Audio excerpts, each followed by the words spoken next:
உங்க கனவு சொல்லுங்க. இவர் நிறைவேற்றுற. ஆமா, எனக்கு நயன்தாரா வேணும். இவர் கனவு நிறைவேற்றுறா? இவன் கேப்பா, நயன்தாரா எனக்கு கல்யாணம் பண்ணி வைன்னு கேட்பான். இவர் கனவு நிறைவேற்றுவாரா? அது எப்ப கேக்குறாரு? ஆட்சி போயிடுச்சு, ஆட்சி போயிடுச்சு. அப்ப சொல்றாரு, உங்க கனவை சொல்லுங்க, நான் நிறைவேற்றுறேன். 5 வருஷம் என்ன பண்ணாருன்னு தெரியல.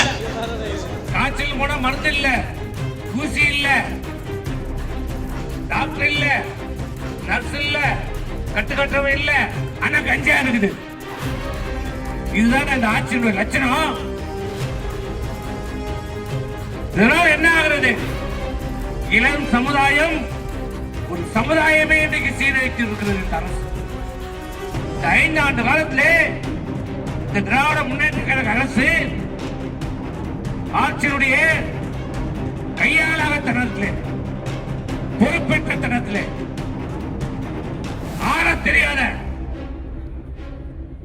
ஒரு ஆள் இன்றைக்கு ஒரு தலைமுறை இன்றைக்கு போதை பழக்கத்திலே சீரழிந்து போயிருக்கிறது.